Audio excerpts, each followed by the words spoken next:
Bueno, yo conocí a François Lartigue en 1970, cuando él llegó a la Universidad Iberoamericana como, le decían, cooperante. Quiere decir un joven que podía, en vez de hacer el servicio militar en Francia, ir a algún país en desarrollo. Entonces había convenios y llegó a la Iberoamericana en ese año y desde entonces lo conocí. Entablamos amistades desde entonces. Estábamos ahí un grupo de antropólogos que habíamos salido de la Escuela Nacional de Antropología a raíz del movimiento de 1968, que había habido pues represión, habían corrido algunos de los profesores, y en la Ibero estaba Ángel Palerm, que es una figura clave en la historia de la antropología y de nosotros, tanto de François como de mí y de otros colegas. Entonces él ya estaba allí y invitó a varios profesores y muchos de nosotros terminamos ahí nuestro posgrado. Bueno, él llega en realidad interesado desde el inicio en ir a la Tarahumara, porque él había leído y había mucha, en el ambiente en el que se desarrolló, del ambiente intelectual, mucho interés por conocer la Tarahumara y hacer trabajo de campo, por influencia de Antonin Artaud, que él escribió sobre la Tarahumara. Entonces él, el primer proyecto que desarrolla inicialmente en la Ibero, y fue profesor en la licenciatura, llevó alumnos aquí en el Valle de México. Después, al muy poco, en 73, se fundó lo que se llamó el CICINA, ahora CIESAS. Entonces él se incorporó, también Palerm, que fue el primer director, lo invitó. Y ya en el CICINA, en 73, 74, se fue a la Tarahumara a hacer su trabajo de campo, orientado a su tesis doctoral. Entonces ahí estuvo haciendo, y regresó durante muchos años, fue como su lugar de trabajo. Y bueno, entonces la Tarahumara estaba muy mal comunicado, muy poco comunicado más bien. Entonces él caminó, era un gran caminante y le gustaba mucho viajar y siempre, hasta prácticamente el mes que se enfermó el año pasado, estaba siempre, era un antropólogo como muchos de nosotros, errabundo y muy, pues muy viajero, ¿no? En México la antropología se ha orientado mucho a estudiar a los pueblos indígenas que viven, o como en mi caso, yo estudio etnohistoria, quiere decir los pueblos indígenas en el transcurrir de la historia, con documentos. En el caso de François, pues como un etnólogo de campo, tuvo siempre interés en conocer pues la organización, como pues son vocaciones, ¿no? Intereses intelectuales, pero también el gusto por trabajar con la gente, entenderla, comprender su cultura, sus formas de organización y también pues entender el contexto en el que pues están inmersos, que casi siempre pues es en desventaja, en desigualdad, ¿no? Lo que lo caracterizó en el sentido, diríamos, de su carrera antropológica, etnológica, fue que, como comenté antes, nunca dejó de ir al campo. Era una persona que estaba muy actualizada. Si no se quedó con lo que aprendió en los 70s, los 80s, después en el proyecto de la Huasteca y luego varios otros, sino que él era un ávido lector. Es decir, era una gente muy, muy informada, no solo se devoraba los periódicos, sino que siempre estaba con la última lectura en antropología. Era una gente muy actualizada y luego tenía una capacidad que no mucha gente tiene de ver más adelante, ver un poco, tenía una capacidad prospectiva muy, muy impresionante. Y luego era muy crítico, siempre, diríamos, todo lo cuestionaba. Entonces, en ese sentido, pues no siempre era muy simpático los comentarios que hacía. Siempre los externaba. Yo creo que por esa capacidad tanto de ser crítico como de ver más allá de lo que tenemos enfrente, muy, muy inmediato, tenía una capacidad pues no de prever, ni era mago ni adivino, pero sí era un hombre muy inteligente, entonces tenía esta forma de análisis de la realidad, pero también de ver, bueno, esto va a pasar, hay que, en fin. Y eso también bueno, lo hizo un gran maestro. No escribió mucho, no le daba mucho por escribir. Incluso no se pudo doctorar. Yo le insistí mucho cuando fui directora del CIESAS, hicimos una serie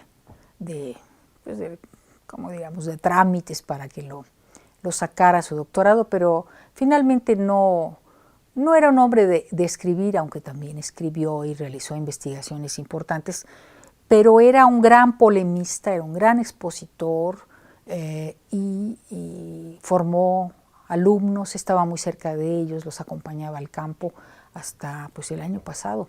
Pero era un hombre muy, aparte muy generoso. No tenía muchos defectos, en realidad era un hombre muy bueno, no era un santo, pero era un hombre generoso y bondadoso y muy cariñoso también como amigo, como padre, como maestro. Entonces, pues, estamos echando mucho de menos. Sí, por fortuna, él y yo teníamos en los 80s la inquietud de empezar o de que un grupo de mexicanos, de antropólogos mexicanos, hicieran investigación en la zona huasteca, en la región huasteca. Porque ahí había desde pues, los años 20, 30, antropólogos franceses investigando en el campo, básicamente Guy Streseer-Pean, pero los mexicanos habían incursionado poco. Sí había habido algunos, Montoya y otros, pero decidimos entonces plantear un proyecto al CONACYT desde el CIESAS, como investigadores del CIESAS, y recibimos financiamiento para empezar 2 proyectos al mismo tiempo, uno de etnohistoria que yo dirigía y otro de antropología social. Estaban también entonces muy álgidos y muy activos los movimientos por recuperación de tierras en la Huasteca. Todavía, es decir, estaba más o menos al rojo vivo toda la, digamos, la pugna por dotación de tierras. O sea, los conflictos agrarios, todavía había latifundios muy grandes. Entonces era un momento interesante para estudiar la Huasteca, no solamente desde el punto de vista histórico o cultural, sino también en sus aspectos agrarios sobre todo. Entonces empezamos ese proyecto, ahí formamos gente que sigue todavía, como Jesús Rubalcaba, Juan Manuel Pérez Ceballos, investigando en la región y realizando un coloquio anual. O sea, él y yo siempre estábamos muy preocupados como parte de la gente más antigua, o más vieja en el CIESAS, muy preocupados siempre porque la institución se mantuviera lo mejor posible. Entonces, realmente conversábamos mucho, él venía con mucha frecuencia a casa, comentábamos preocupados, y pues a lo largo de tantos años hay muchas anécdotas, pero más que anécdotas son vivencias de compartir todas estas preocupaciones, estas ideas. Cuando yo fui directora de 90 a 96 del CIESAS, François fue para mí un asesor informal muy importante. Él siempre me comentaba, me hacía críticas, me hacía sugerencias que fueron fundamentales para orientar el trabajo, fueron muy importantes. Entonces, bueno, en el curso de toda esa convivencia simpática, porque él era, seguramente usted ya se dio cuenta, un gran amigo, muy solidario y siempre presente. Después, cuando falleció mi esposo, Arturo Barman, él se sumó junto con otras personas, representantes de instituciones, a la cátedra interinstitucional que existe, y él participó también muy activamente, dando ideas siempre. Era un gran generador de ideas. Sí, aparte de un gran amigo y un gran compañero. Mira, la mejor forma de recordar a alguien pues es manteniendo una cierta tradición sobre todo en lo que podríamos llamar su espíritu crítico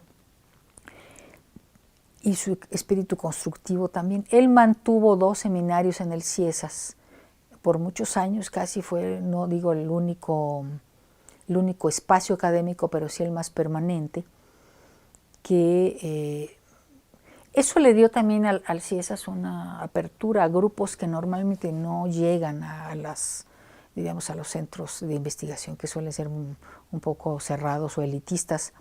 él abrió este foro a gente muy diversa. Él siempre estaba viendo, bueno, esta persona la conoces, vamos a invitarla, la voy a invitar. Entonces invitaba a desde jóvenes hasta gente muy experimentada a exponer sus libros o sus proyectos o proyectos nuevos, comentaristas.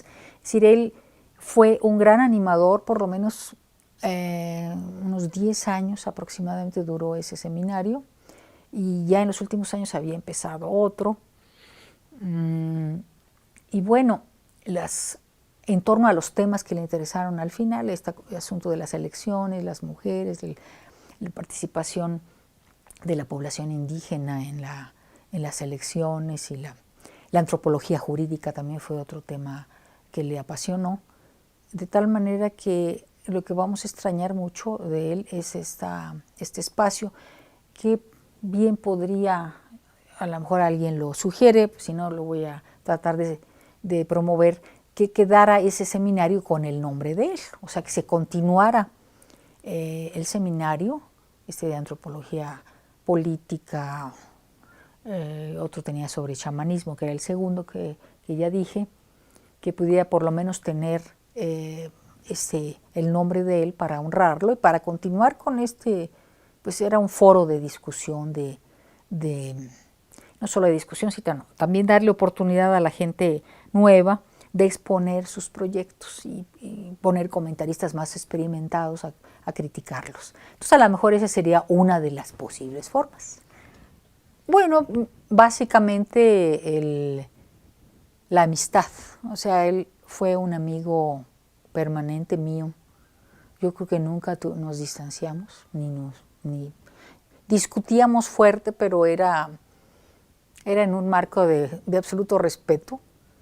Entonces, bueno, yo creo que es difícil mantener una amistad por tantos años, ¿no? Así que esa amistad sí deja en mi vida un hueco enorme, y nunca está uno preparado para la muerte de los amigos o de los parientes, ¿no? De la gente cercana, pero en este caso sí fue un asunto muy repentino y muy, muy duro, que quizá por eso no hemos podido pensar en homenajes, en los homenajes que se merece, pero pues deja el hueco del amigo incondicional. Era un amigo incondicional siempre, siempre uno podía contar con él. Si estaba en México, uno lo llamaba y venía, o nos veíamos en su casa. Siempre básicamente era en la casa, ¿no? En la casa de ellos, que tanto Dani como él fueron siempre unos anfitriones espléndidos. O venía François, o el día de mi cumpleaños siempre celebro aquí un pozole, porque es en diciembre. Entonces, bueno, eran los dos o François, siempre uno de los invitados que ya ni le tenías que avisar, ¿no? O sea, la amistad, una amistad incondicional y fraternal, o sea, era como un hermano, ¿no? Realmente.